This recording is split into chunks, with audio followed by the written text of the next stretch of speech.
여러분 안녕하십니까? 반갑습니다. 오늘은 하나님의 말씀을 완전이란 제목으로 살펴보도록 하겠습니다. 완전, 그것은 영원한 성장입니다.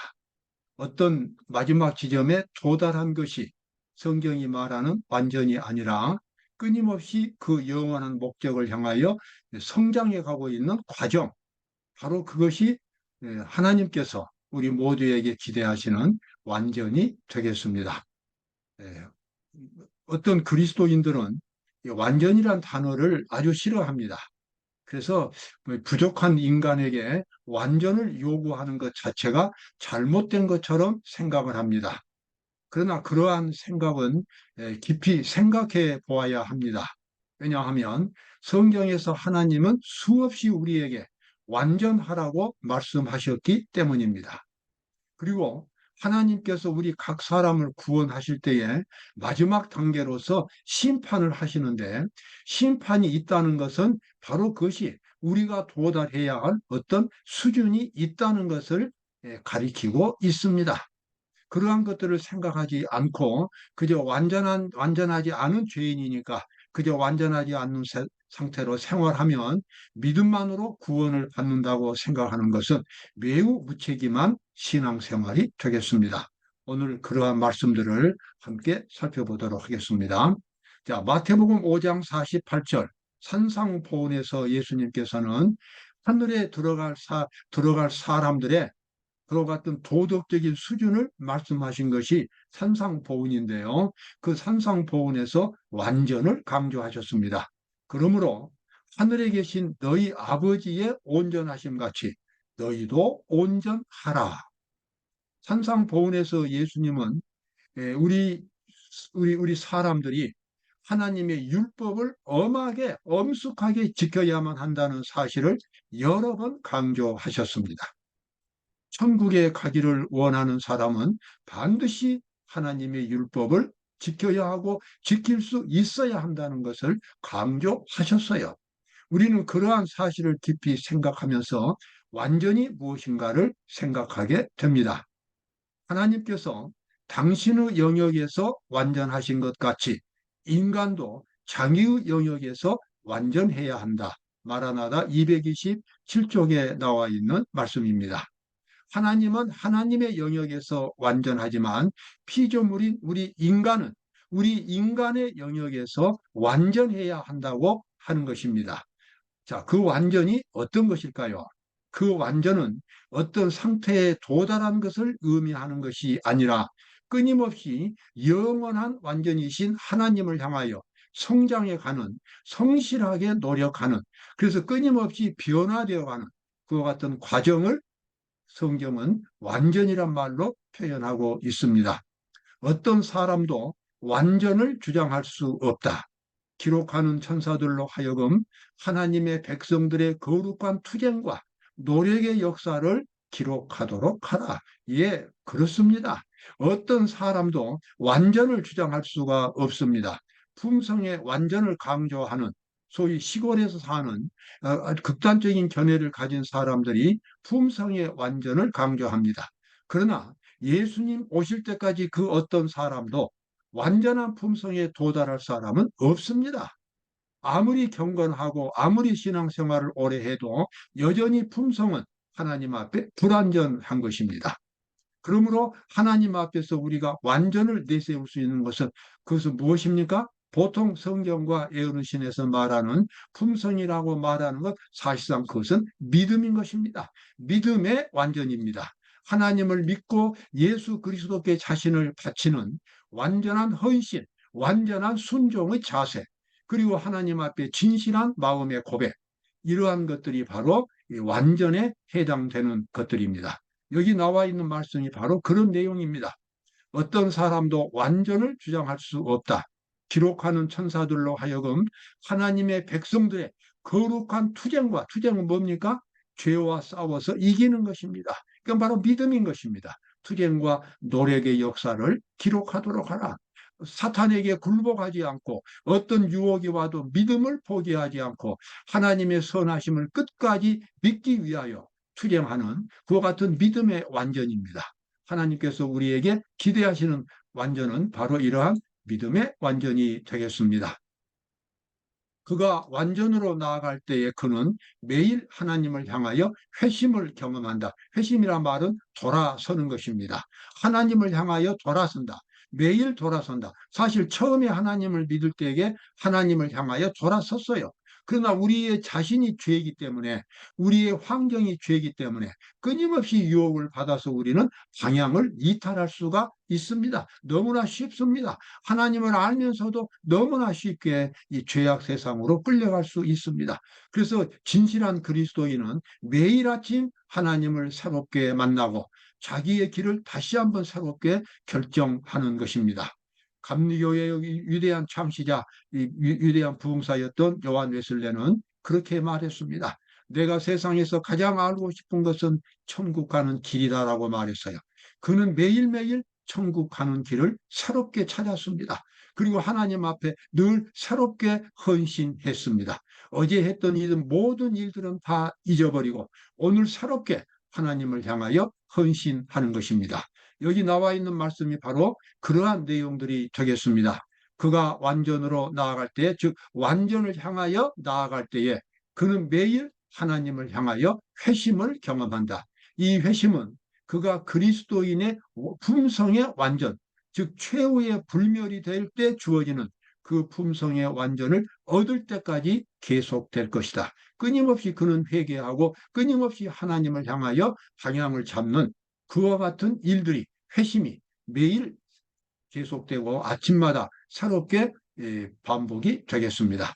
이러한 과정을 통하여 그 사람의 모습은 점점 하나님을 닮은 모습으로 충만하게 성장해 갑니다. 바로 그것이 완전이 되겠습니다. 이미 이루어진 완전이 아니라 더 성숙한 완전을 향하여 끊임없이 성장해 가는 것입니다. 하나님의 지식을 더 많이 깨닫고 하나님의 세계를 더 분명하게 보는 것입니다. 그리고 하나님을 향하여 새로운 길로, 더 아름답고 거룩한 길로 끊임없이 출발하는 것, 바로 그것이 완전이 되겠습니다. 하나님의 능력을 통해서만 오는 이러한 변화되어오는 과정, 영어로는 트랜스포밍 프로세스라고 나옵니다. 트랜스폼, 형태를 바꾼다는 거지요. 트랜스포밍 프로세스, 내면의 이 인격의 모습이 끊임없이 변화되는 그와 같은 과정이 없다면 죄의 원래의 성질들이 새로운 사슬을 형성시키며 인간의 능력으로는 깨뜨릴 수 없는 노예의 상태에 빠지게 한다. 리비앤드 헤럴드에 나와 있는 말씀입니다. 여러분, 이 자전거 타는 사람이 앞으로 계속 나가지 않으면 어떻게 됩니까? 그냥 넘어집니다. 우리 신앙생활도 마찬가지입니다. 끊임없이 앞으로 전진하지 않으면, 끊임없이 성장하지 않으면 그것은 넘어지고 후퇴하는 길밖에 없습니다. 신앙생활에서 멈춤이라는 것은 없는 것입니다. 그래서 변화되어가는 과정이 없다면, 하나님의 능력을 통해서만 오는 이와 같은 변화되어가는 과정이 없다면 죄의 원래의 성질들이 그 사람을 다시 사슬로 묶어서 자기 힘으로는 깨뜨릴 수 없는 속박으로 그 사람을 묶어버리게 되는 것입니다. 그래서 하나님을 믿었다가 타락하고 결국 거기서 헤어나오지 못한 그와 같은 그리스도인들이 정말 과거에 무수히 많았습니다. 무수히 많았습니다. 구약 시대에도 신약 시대에도 오늘날에도 하나님을 믿기는 믿지만 여전히 죄 가운데 빠져서 죄인의 생활을 살면서도 자기 스스로 기만 가운데 빠져 있는 그리스도인들이 무수히 많이 있습니다. 우리는 양심을 각성해야 되고 양심 속에서 하나님의 음성을 들을 수 있어야 하고 하나님의 말씀의 뜻이 무엇인가를, 하나님의 뜻이 무엇인가를 깨닫고 그것을 진심으로 순종하고자 하는 진지한 노력과 헌신이 매일매일 우리의 생활 속에서 일어나야만 하는 것입니다. 그것이 가장 안전하게 예수님의 뒤를 따라가는 길입니다. 바로 그것이 십자가의 길이 되겠습니다.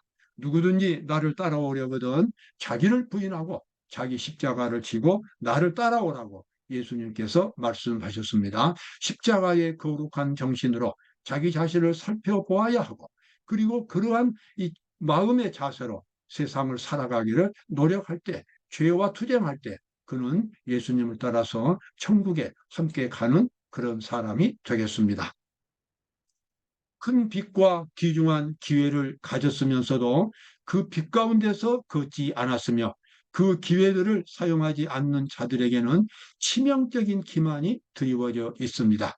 자기 발전을 위하여 끊임없이 노력하지 않는 사람, 태만에 빠져 있는 사람, 큰 빛이 주어졌음에도 그 빛들에게 관심을 갖지 않고 자기 생각도로만 그저 한 군데 머물러 있는 그런 신앙생활을 하는 사람에게는 치명적인 기만은 뭡니까? 속임수입니다. 거짓입니다. 그 사람이 거짓 속에 빠져 있다고 하는 것입니다. 자들에게 치명적인 기만이 드리워져 있다. 우리는 이러한 기만에 빠지지 말아야 하겠습니다. 우리는 그리스도에 대한 새로운 계시, 곧 그분의 교훈과 일치되는 매일의 경험이 끊임없이 요구된다.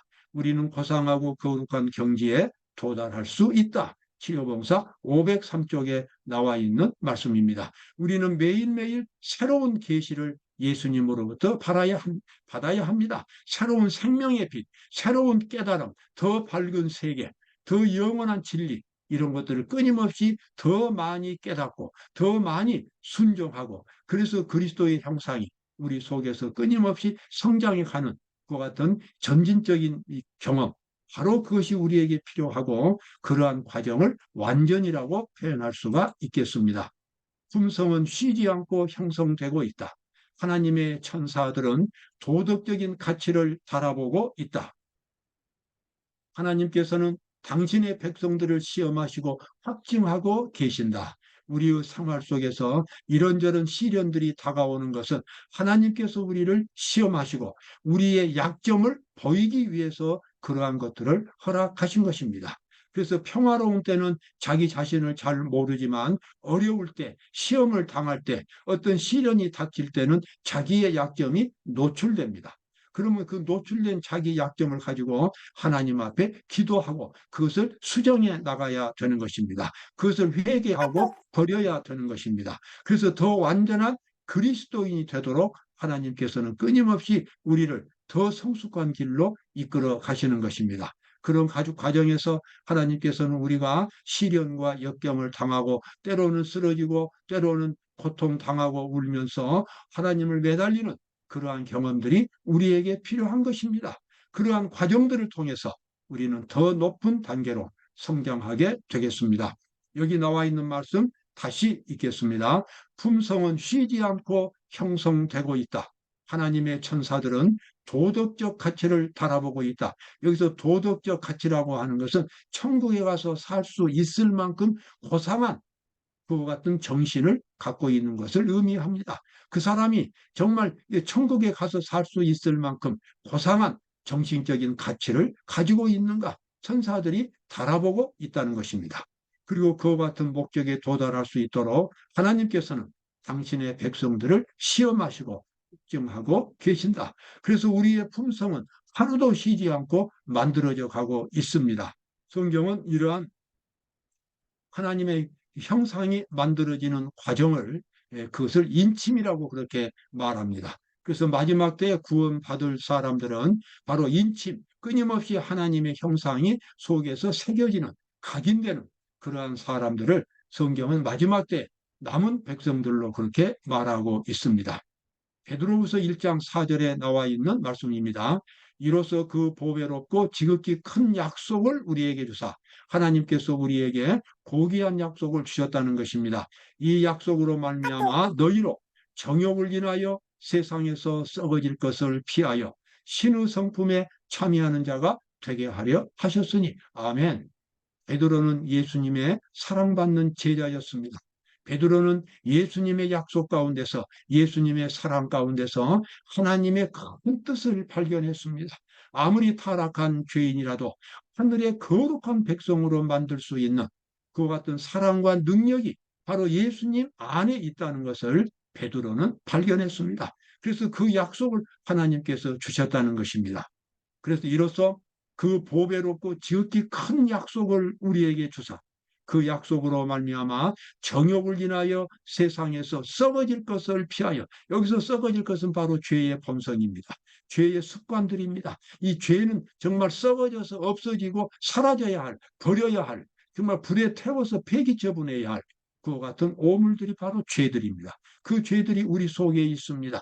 죄인들 속에 있습니다. 죄인들이 그러나 그 죄를 뒤로 하고 하나님을 바라볼 때에 비록 자신 속에 죄가 있지만 그 썩은 그와 같은 이 죄악 세력이 있지만 하나님을 향하여 바라본다면 그의 영혼 속에서 아름다운 하나님의 형상이 창조되고 창조된 그 하나님의 형상은 점점 아름다운 모습으로 성장해 가는 기적이 일어나게 됩니다. 여기 나와 있는 대로 세상에서 썩어질 것을 피하여 신의 성품에 참여하는 자가 되게 하려 하셨으니 아멘.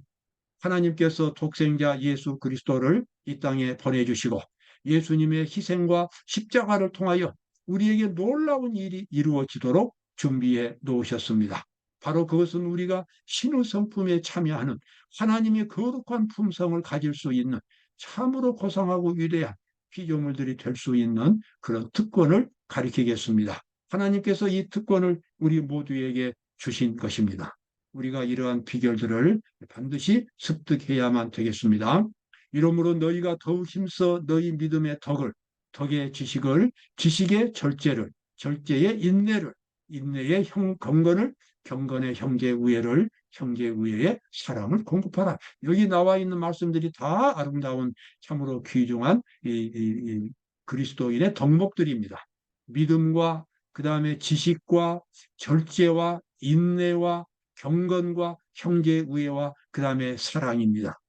이러한 것들이 이렇게 질서 정연하게 어떻게 진행되는지는 우리가 낱낱이 확인할 수는 없지만 우리가 예수님의 형상을 향하여 끊임없이 변화되어 간다면 이러한 모든 덕들이 우리 속에서 만들어지고 우리는 하나님의 거룩한 형상으로 변화받게 될 것입니다. 모든 열쇠는 바로 우리가 쥐고 있습니다. 나 자신이 쥐고 있는 것입니다. 내가 오늘 예수 그리스도를 선택할 때에 예수님을 나의 구세주로 모시고 나의 일생을 그분께 맡길 때에 그리고 가장 진실한 믿음을 가질 때에 이러한 놀라운 변화가 썩어질 것은 없어지고 신의 성품에 참여하는 놀라운 그와 같은 역사가 우리 속에서 일어나게 될 것입니다. 오늘도 기쁨이 넘치는 하루가 되시길 바랍니다. 감사합니다.